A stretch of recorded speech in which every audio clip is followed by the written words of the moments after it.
పంచవార్తలను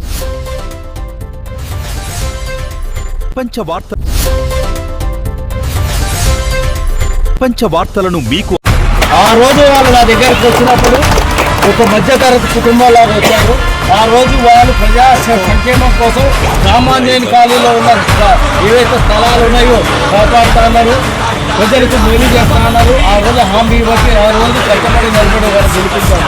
కానీ వాళ్ళు ఎంత దుర్మార్గులు అయ్యారంటే ఆ రోజు మధ్య తరగతిగా ఉండి మంచిగా ఉన్నాడు. ఇవాళ ₹1 కోట్ల సంపాదించి 50 ఎకరాల వెంచర్ వేసి ₹1 కోట్ల విల్లాలు దక్కించుకొని అనుభవిస్తున్నాడు ఈ సర్పంచ్. ఇప్పుడు పాత సర్పంచ్ అంతా దుర్మార్గుడు.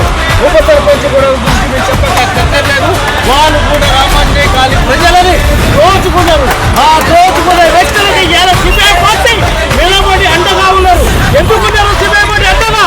దోచుకున్న దాంట్లో పంచుకోవడానికి వాడు నిలబెట్టి ఇవాళ రామాంజనేయ కాళీలో ఉన్న స్థలాలని కంప్లీట్ చేయడానికి సిపిఐ పార్టీ ముఖ్యంగా నాని అనే వ్యక్తిని నిలబెట్టి దోపిడీకి రామాంజనేయ చేయడానికి ప్రజలను నేను ఒకటే చెప్తున్నాను, మహిళలను అందరూ చెప్తున్నాను, యువతకు చెప్తున్నాను.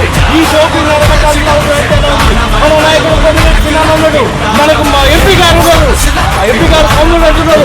మాటల్లో దోపిడీ కానీ మనిషి ఒక్కసారి ఏం తీసుకుంటే చాలా కఠినంగా ఉంటుంది. వారు ఏం చేయాలంటే అది చేస్తారు మన ఎంపీ గారు. అక్కడ మన గంటల చంద్రశేఖర్ గారు కూడా ఉన్నారు.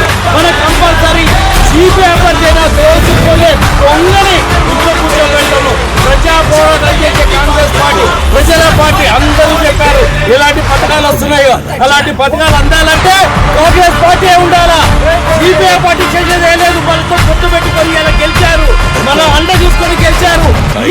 ప్రవర్తన చూస్తే కాంగ్రెస్ పార్టీని మోసం చేయడం కదా ప్రజలు తీసుకెళ్తున్నారు.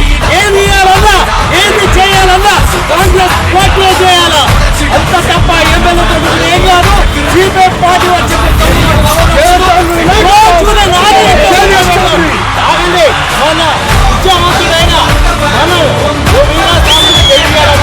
మనం గెలిచేయాలా. సిపిఐ దోచుకునే వాడిని బంద పెట్టాలని మనసుకుంటూ కోరుకుంటూ మీ అందరూ కష్టంగా ఉంటుంది.